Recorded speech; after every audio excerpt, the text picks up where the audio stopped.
नमस्कार दोस्तों, मेरा नाम अभिषेक और स्वागत है आपका हमारे चैनल बियॉन्ड डिग्रीज में। दोस्तों, आज हम देखने वाले हैं काफ़ी सारे अच्छे-अच्छे क्वेश्चंस रिट्स के ऊपर। हमारे बहुत सारे ऐसे दोस्त होंगे जिनको नहीं पता है क्लियरली कि रिट्स होते क्या हैं। तो मैं आपकी क्लैरिफिकेशन के लिए एक बार नाम बोल देता हूँ इनके, ताकि आप लोग और अच्छे तरीके से रिलेट कर पाएंगे। मोटे-मोटे हमारे पास 5 जो है हमारे रिट्स हैं, जैसे कि हेबियस कॉर्पस है, मैंडमस है, सर्सियोरारी है, प्रोहिबिशन है या फिर क्वो वारंटो है। तो आज हम इन सारे रिट्स के ऊपर काफ़ी सारे क्वेश्चंस करने वाले हैं अच्छे-अच्छे। और जब हम क्वेश्चंस को करेंगे तो हम इनके साथ में ये भी डिस्कस करते जाएंगे कि क्या-क्या डिफरेंट-डिफरेंट पॉइंट्स हैं, जो रिट्स के अंदर हमें समझना ज़रूरी है।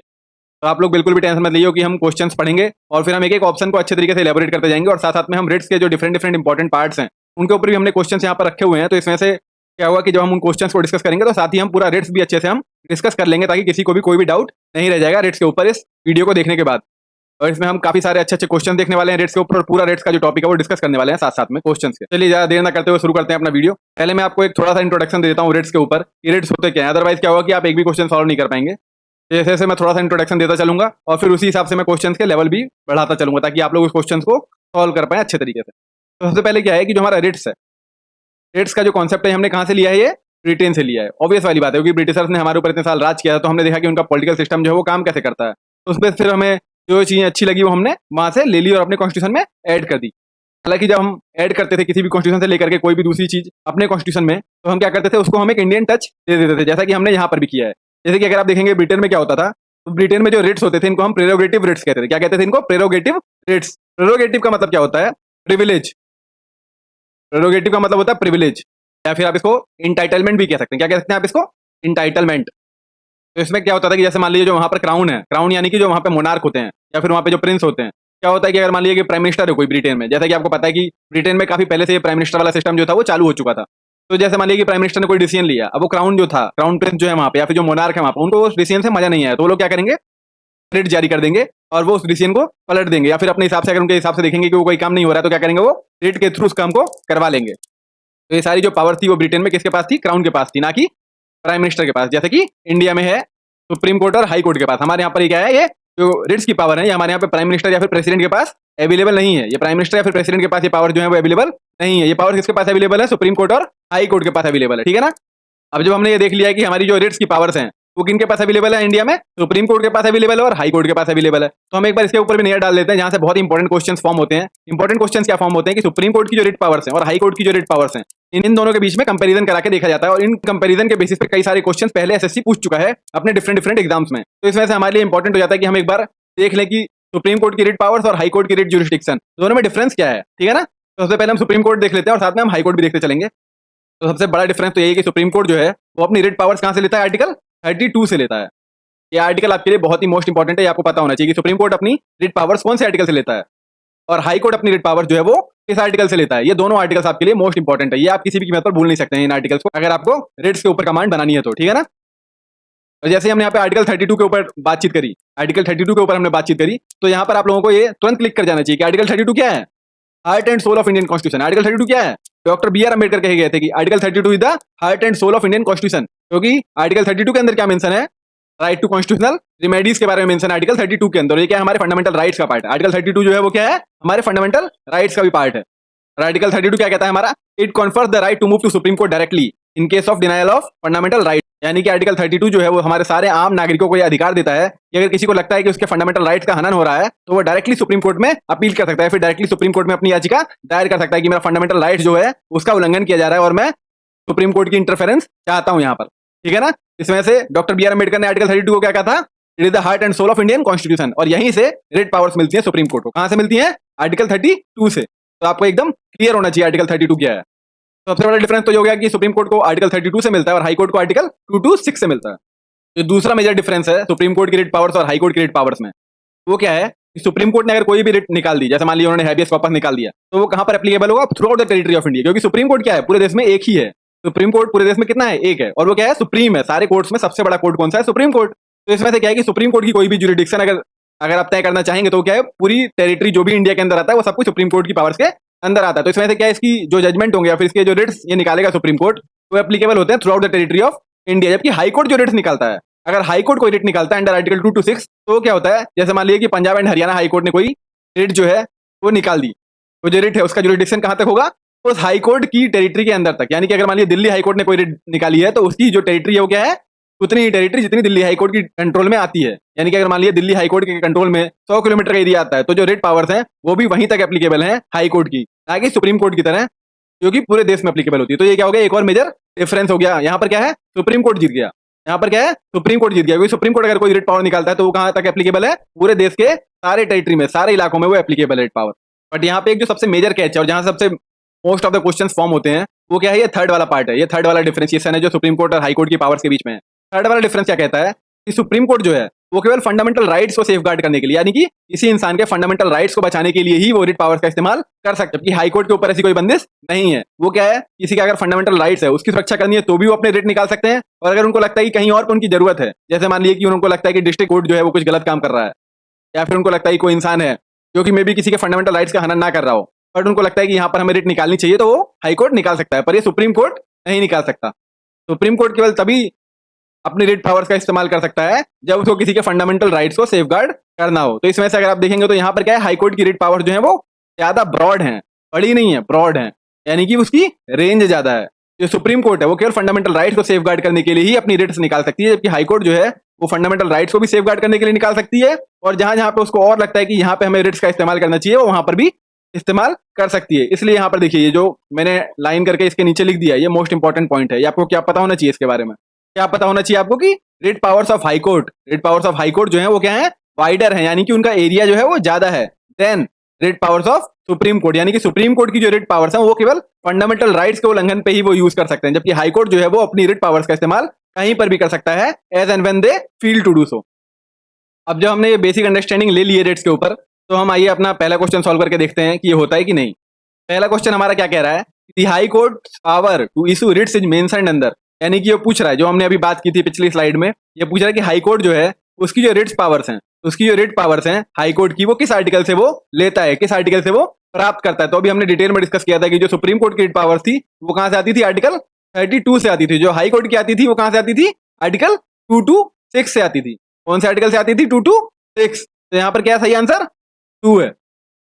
वैसे तो आर्टिकल 230 और 233 जो है ये बहुत ज्यादा इंपॉर्टेंट नहीं है, पर फिर भी जस्ट फॉर अंडरस्टैंडिंग आप लोग याद कर सकते हैं कि आर्टिकल 230 जो है इसमें क्या बोलता है कि जो हाई कोर्ट है, अगर मान लीजिए दिल्ली हाई कोर्ट है, दिल्ली हाई कोर्ट है, और इसकी जो हमें पावर्स हैं, जो दिल्ली हाई कोर्ट की जो टेरिटरी है उसके अंदर हमें चंडीगढ़ को भी लाना है। दिल्ली हाई कोर्ट की पावर्स के अंदर हमें क्या करना है, चंडीगढ़ यूनियन टेरिटरी को भी ऐड करना है। तो वो किस आर्टिकल के अंदर होगा, आर्टिकल 230 के अंदर। तो आर्टिकल 230 क्या कहता है कि किसी भी हाई कोर्ट की पावर्स अगर हमें किसी दूसरी यूनियन टेरिटरी के ऊपर हमें इंपोज करनी है, या फिर किसी दूसरी यूनियन टेरिटरी को हमें हाई कोर्ट के अंदर में लेकर के आना है, तो वो पावर्स कहां से मिलते हैं, उसको आर्टिकल 230 के अंदर से मिलती है। इस तरीके से आर्टिकल 233 क्या कहता है हमारा, तो आर्टिकल 233 जो है हमारा ये अपॉइंटमेंट ऑफ डिस्ट्रिक्ट जज की बात करता है, कैसे हम अपॉइंट कर सकते हैं अपने डिस्ट्रिक्ट जज को, क्या क्या कंडीशंस होती हैं हमें डिस्ट्रिक्ट जज को अपॉइंट करने के लिए, वो सारी बातें कहां पर लिखी हुई हैं, आर्टिकल 233 के अंदर। तो आप चाहें तो इसको भी अपने माइंड में रख सकते हैं। वैसे ये इतना इंपॉर्टेंट है नहीं। तो यहाँ पर करेक्ट आंसर हमने देख लिया था, क्या था यहाँ पर करेक्ट आंसर 2।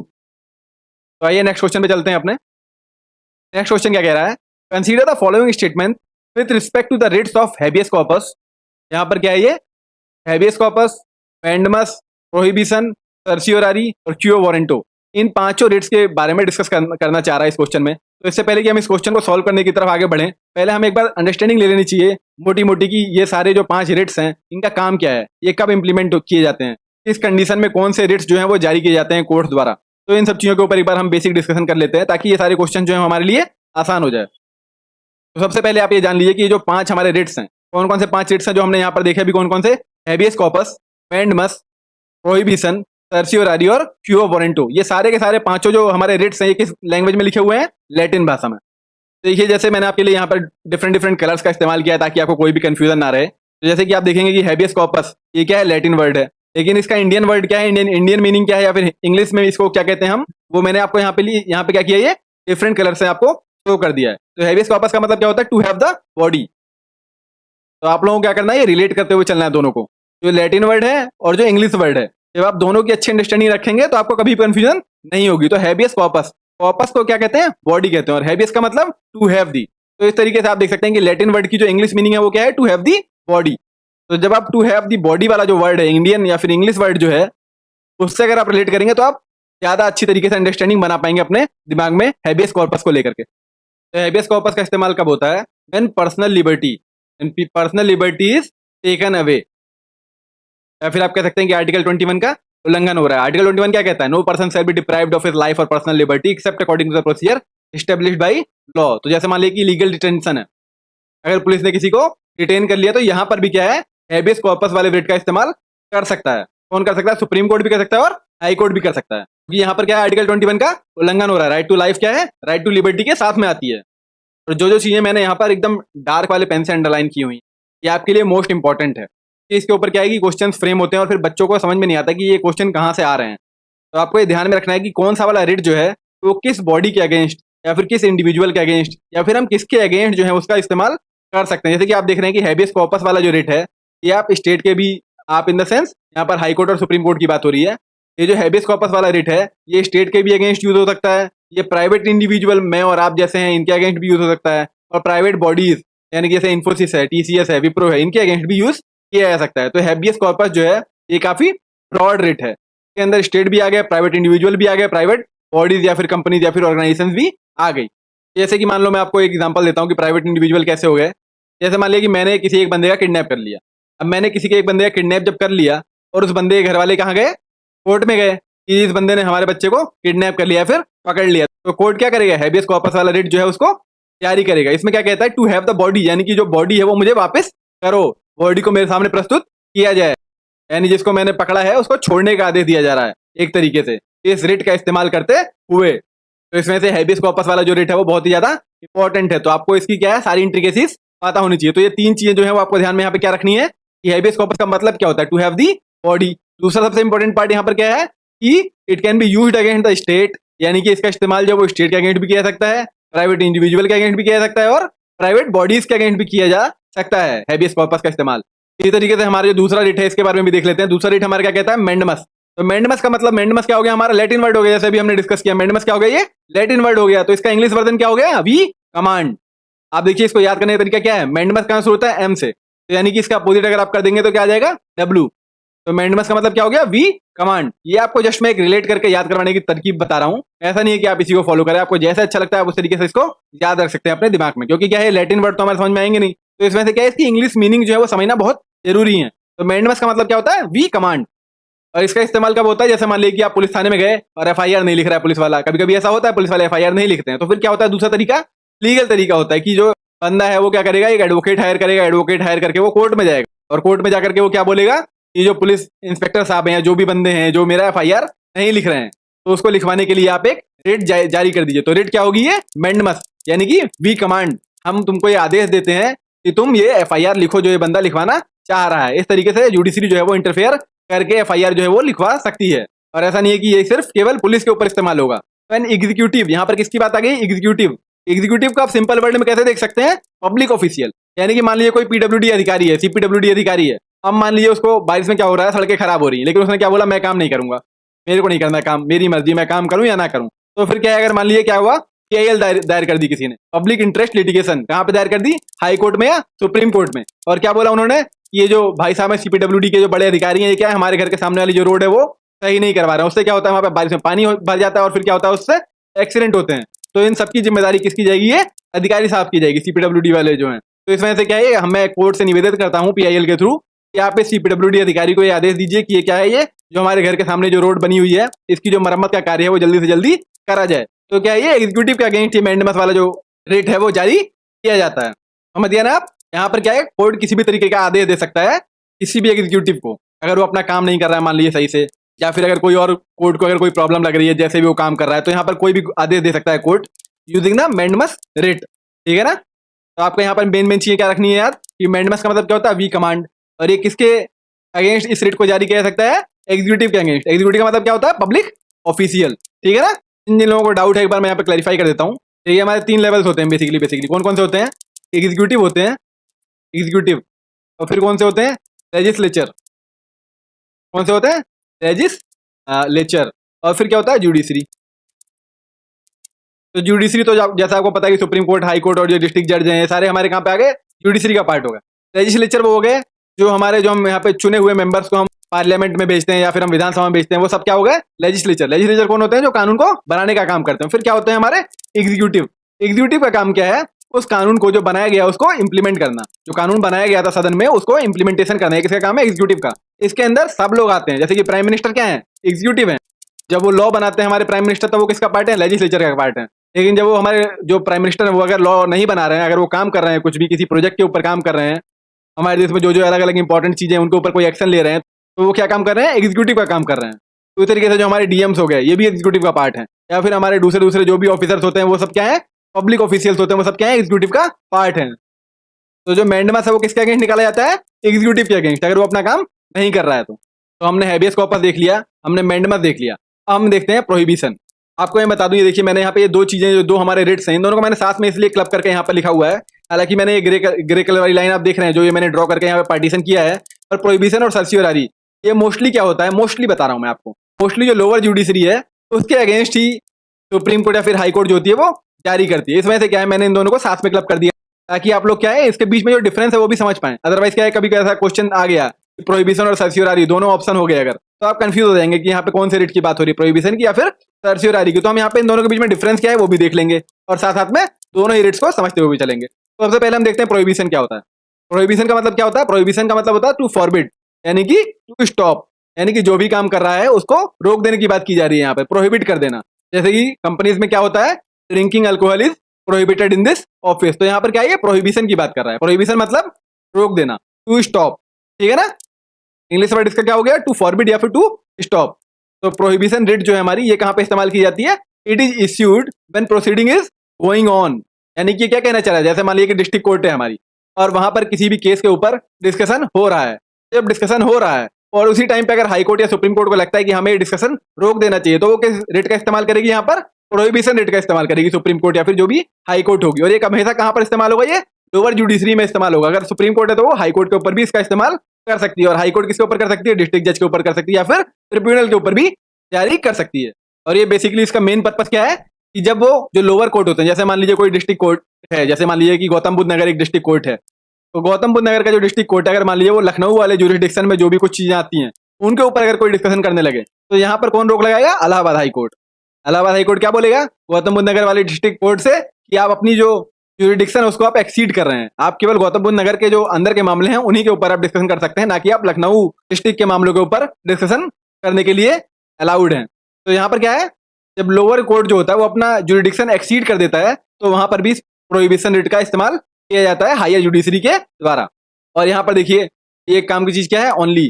अब देखिए अभी तक जो हमने दो इससे पहले वाले जो हमने पढ़े थे हैबियस कॉर्पस और मैंडेमस, वहां पे ओनली नहीं लिखा था कहीं पे भी। अगर आप देखेंगे मैं आपको पीछे लेकर चलता हूँ, it can be used against executive और पब्लिक ऑफिशियल। और हैबियस कॉर्पस में क्या था? It can be used against state as well as private individual और बॉडीज। लेकिन जो प्रोहिबिशन है ये केवल और केवल only it can be used against lower judiciary या फिर ट्रिब्यूनल। क्योंकि यहाँ पर क्या है, एक तो हमें उनकी जो टेरिटरी है हमें ये देखना है कि वो अपनी जुरिडिक्शन को एक्सीड कर रहे हैं या फिर नहीं कर रहे हैं। तो इसका जो मेन पर्पस है वो ये है, डिस्ट्रिक्ट का जो एरिया है उसके बाहर जाकर के तो वो काम नहीं कर रहा है, अगर वो कर रहा है तो उसको यहाँ पर रोकने का काम करता है प्रोहिबिशन रिट। या फिर अगर मान लीजिए कोई ऐसा केस है जिसमें सुप्रीम कोर्ट या फिर हाई कोर्ट नहीं चाहते कि ये आगे इस केस को इसके ऊपर और डिस्कशन हो डिस्ट्रिक्ट कोर्ट या फिर लोअर कोर्ट में, तो क्या होगा, वो प्रोहिबिशन वाला रिट जारी कर देंगे और उससे क्या होगा, वो कोर्ट में जो केस चल रहा होगा उसको वहां पे रोक दिया जाएगा। तो ये हो गया हमारा प्रोहिबिशन रिट। अब देखिए आपको सर्सियोरारी में क्या है। सर्सियोरारी का मतलब क्या होता है? We certify. क्या होता है? वी सर्टिफाई या फिर वी इन्फॉर्म। दोनों में से आप कुछ भी आप अपने जैसे भी आप अच्छे से रिलेट कर पा रहे हो उस तरीके से आप याद करने की कोशिश इनको करिए, क्योंकि इंग्लिश वर्ड याद करना बहुत जरूरी है, अदरवाइज क्या है, ये लैटिन वर्ड है, आप कंफ्यूज हो जाएंगे। और बस ये चौथा है, इसके बाद एक और बचा, तो आप ज्यादा परेशान मत होइए। इसके बाद हम धड़ाधड़ क्वेश्चन करने वाले हैं, क्योंकि पता है आपको तो एक बेस तैयार नहीं होगा, आप क्वेश्चन सॉल्व नहीं कर पाएंगे, फिर आप ही फ्रस्ट्रेट हो जाएंगे कि इतना पढ़ने के बाद भी क्वेश्चन हो नहीं रहे हैं। तो इससे बढ़िया क्या है, यहाँ पर फटाफट देख लेते हैं हम कि क्या दिक्कत आ रही है इसमें सर्सियोरारी, और उसके बाद एक और बच गया हमारा क्यू वारंट हो, और बस हमारे यहाँ पे रिट खत्म हो गया है। ज्यादा इंतजार नहीं करना है आपको। सर्सियोरारी में क्या है? It is issued by High Court, it is issued by High Court to lower court, यानी कि हायर कोर्ट में यहाँ पर हाई कोर्ट भी आ गया और सुप्रीम कोर्ट भी आ गया, और ये लोग इसके अगेंस्ट सर्सियोरारी को जारी कर सकते हैं लोअर कोर्ट या फिर ट्रिब्यूनल के अगेंस्ट। अब इसमें देखिए ये सर्सियोरारी का इस्तेमाल कब किया जाता है? जो प्रोहिबिशन था हमारा, इसका इस्तेमाल होता था जब प्रोसीडिंग चल रही हो केस की। जब हमारे केस की प्रोसीडिंग चल रही होती है तब हम प्रोहिबिशन का इस्तेमाल करते थे कि आप अपने केस को यहीं पर रोक दीजिए। जो भी रीजन होगा उसके पीछे उनको लगता होगा हायर कोर्ट्स को ये सही नहीं है, अगर यहाँ पर डिस्ट्रिक्ट कोर्ट में इसके ऊपर डिस्कशन होता है तो वो उस प्रोसीडिंग को रोक देते थे यूजिंग द प्रोहिबिशन रिट। लेकिन जब हम सर्सियोरारी रिट की बात करते हैं तो सर्सियोरारी रिट में क्या होता है कि सर्सियोरारी रिट तब निकाला जाता है, यानी मान लीजिए जब प्रोसीडिंग जो थी वो कंप्लीट हो चुकी है, जो प्रोसीडिंग थी वो कंप्लीट हो चुकी है, तो क्या होगा, उसको क्वेश कर दीजिए। यानी कि जो भी जजमेंट जुडिशरी ने दिया था, नीचे वाली ने, डिस्ट्रिक्ट कोर्ट ने हमारे जो भी जजमेंट दिया था, उसको फाड़ के फेंक दो, क्वेश कर दो, खत्म कर दो, वो किसी काम का नहीं है। तो ये क्या होता है, पहले प्रोहिबिशन दिया जाता है, जब हमारा प्रोसीडिंग अगर चल रही है तो तभी रोक दी जाएगी। और अगर मान लिया कि उनको लेट हो गया हाई कोर्ट या सुप्रीम कोर्ट को ये समझने में कि हमें ये केस जो है इसकी सुनवाई को रोकना चाहिए, और तब तक डिसीजन मान लीजिए आ चुका है, तो फिर क्या होगा, सर्सियोरारी का इस्तेमाल किया जाएगा, और जो डिसीजन दे दिया डिस्ट्रिक्ट कोर्ट ने उसको क्वेश कर दिया जाएगा, यानी कि उसको डिस्ट्रॉय कर दिया जाएगा। ठीक है ना। तो एक तो इसका इस्तेमाल यहाँ पर इसलिए होता है कि उस डिसीजन को जो भी आपने दिया है उसको आप null and void मान लो। दूसरा क्या है कि अगर मान लिया कि जो हमारी हायर कोर्ट्स हैं वो चाहती हैं कि जो हमारा जो डिस्ट्रिक्ट कोर्ट जिसके ऊपर भी डिस्कशन कर रहा है, जिस भी केस के ऊपर वहां पर चर्चा हो रही है, उसको क्या होता है, वो अपने कोर्ट में ट्रांसफर करना चाहती है। जैसे मान लीजिए कि इलाहाबाद हाई कोर्ट है, वो चाहती है कि जो भी लखनऊ डिस्ट्रिक्ट कोर्ट में जो भी चीज बातचीत हो रही है, कोई एक स्पेसिफिक केस है तो उसके ऊपर जिसमें भी बातचीत हो रही है, तो उसको क्या है, तो लगता है कि डिस्ट्रिक्ट कोर्ट जो है वो अगर वो इसकी हियरिंग करती है तो वो सही नहीं है, वो जस्टिफाइड नहीं है इसकी किसी पार्टिकुलर केस की अहमियत को देखते हुए, तो क्या करेगी, वो ट्रांसफर करवा लेगी डिस्ट्रिक्ट कोर्ट से अपने हाई कोर्ट में वो सेम केस। तो यहाँ पर भी सर्सियोरारी रेट का इस्तेमाल किया जाता है। और जो हमारा सर्सियोरारी वाला जो रेट है, ये हम लोअर जुडिशियल ट्रिब्यूनल इन दोनों में इस्तेमाल तो करते ही हैं, जैसे हमने प्रोहिबिशन को किया था, पर क्या ऐड कर दिया है, एडमिनिस्ट्रेटिव अथॉरिटीज, यानी कि एडमिनिस्ट्रेटिव अथॉरिटीज जो है उनके ऊपर भी हम सर्सियोरारी को लागू कर सकते हैं। हमारा एक लास्ट रेट रह गया है, लास्ट रेट हमारा क्या है, वो वारंटो, ये और देख लेते हैं, उसके बाद फिर हम क्वेश्चन करना शुरू करते हैं फटाफट फटाफट, और कुछ अगर डाउट होगा किसी क्वेश्चन में तो हम डिस्कस कर लेंगे वो। तो क्यों वारंटो क्या कहता है कि ask what is your authority. तो जैसे हर एक लैटिन वर्ड का एक इंग्लिश वर्ड था, इंग्लिश मीनिंग थी, तो तरीके से क्यों वारंटो की इंग्लिश मीनिंग क्या है, कि ask what is your authority. आप एक एग्जांपल समझ सकते हैं, जैसे मान लीजिए कि कोई एक बंदा है जिसने यूपीएससी का एग्जाम क्वालिफाई नहीं किया, या फिर सीपीडब्ल्यूडी का एग्जाम क्वालिफाई नहीं किया, लेकिन क्या हुआ, वो वहां पर चला गया और ऑफिसर बन के बैठ गया कि मैं क्या हूँ, सीपीडब्ल्यूडी अधिकारी हूँ या फिर मैं आईएएस ऑफिसर हूँ। तो फिर क्या होगा, एक पीआईएल दायर की जाएगी, और पीआईएल में क्या बोला जाएगा कि ये जो बंदा इस पोजीशन में बैठा हुआ है इसके पास अधिकार नहीं है, ये उस कंपटीशन को बीट करके वहां तक नहीं पहुंचा हुआ है, तो इसको इस कुर्सी से हटा दिया जाए। तो फिर क्या होगा, क्यू वारंटो वाला जो रिट है वो जारी कर दिया जाएगा हाई कोर्ट या सुप्रीम कोर्ट द्वारा, और उसके बाद फिर उस बंदे को अपनी कुर्सी छोड़नी पड़ेगी। यहाँ पे एक और दूसरा अच्छा एग्जांपल मैंने आपके लिए नोट किया हुआ है, आप चाहें तो इसको भी समझ सकते हैं। जैसे कि मान लीजिए कि इलेक्शन खत्म हो चुके हैं, इलेक्शन खत्म हो गए, और जो पहले चीफ मिनिस्टर साहब थे वो इलेक्शन हार गए, लेकिन फिर भी वो अपनी कुर्सी छोड़ने को तैयार नहीं है, तो उसमें उस केस में भी क्या होगा, जो वारंटो वाला जो रेट है वो हाई कोर्ट या फिर सुप्रीम कोर्ट जिनको भी सही लगता है वो अपना रेट जो है वो जारी कर सकते हैं। What is your authority to be in this office, अपनी अथॉरिटी को प्रूव करिए, और अगर आप प्रूव नहीं कर सकते तो आप इस कुर्सी को छोड़ दीजिए। तो ये हो गया हमारा quo warranto. Ask the person about their authority to be in office, यानी कि सीएम ऑफिस में अगर आप बैठे हुए हैं और आपका बहुमत नहीं है, तो इसका मतलब क्या है, या अपनी जो बहुमत है तो उसको सिद्ध करिए, अदरवाइज इस कुर्सी को छोड़िए। तो यहाँ पर क्यू वारंटो वाला रेट जो है हमारा वो काम में आता है। और यहाँ पर भी ओनली लगा हुआ है, तो ये बहुत इंपॉर्टेंट हो जाता है।